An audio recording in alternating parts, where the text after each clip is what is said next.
Good evening, viewer. Welcome to our Glory Globe TV. Here's the breaking news. Yes, Russian President Vladimir Putin met with Wagner leader Yevgeny Prigozhin this after a short-lived rebellion by the Mercenary chief and his private army, the Kremlin's spokesman said Monday. The 3-hour meeting took place at the Kremlin on June 29 and also involved commanders from the military company Prigozhin founded. Kremlin spokesman Dmitry Peskov said Wagner mercenaries have fought alongside Russian troops in Ukraine. Prigozhin has a long simmering feud with Russia's top military brass, which on June 24 culminated in an armed mutiny in which he led his fighters into Russia.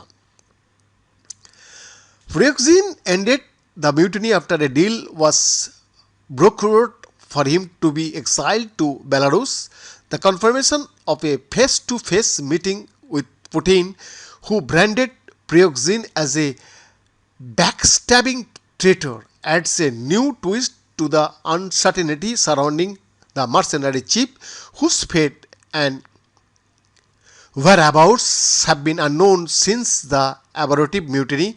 The rebellion severely weakened Putin's authority.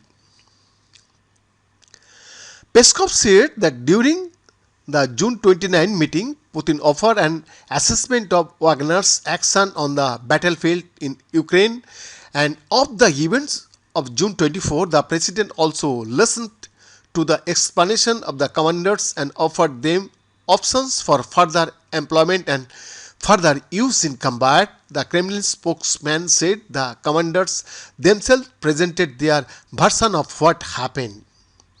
They underscored that they are staunch supporters and soldiers of the head of state and the commander-in-chief, and also said that they are ready to continue to fight for their homeland. Peskov said a total of 35 people took part in the meeting, including Wagner commanders and the leadership of the company, namely Prigozhin himself. Peskov said also Monday, Russia's defense ministry published a video featuring the country's military chief. The first time General Valery Gerasimov was shown since the rebelling aimed to oust him during last month's revolt. Prigozhin repeatedly denounced Gerasimov, who serves as the chief of the general staff of the Russian armed forces, and defense minister Sergei Shoigu for failing to provide his fighters in Ukraine with ammunition.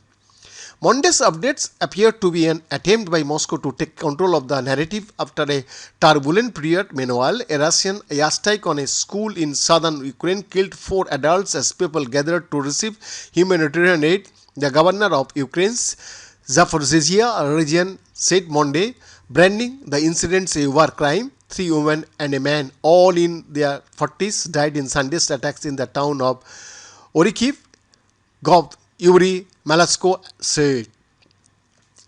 A guided aerial bomb caused an explosion at the school.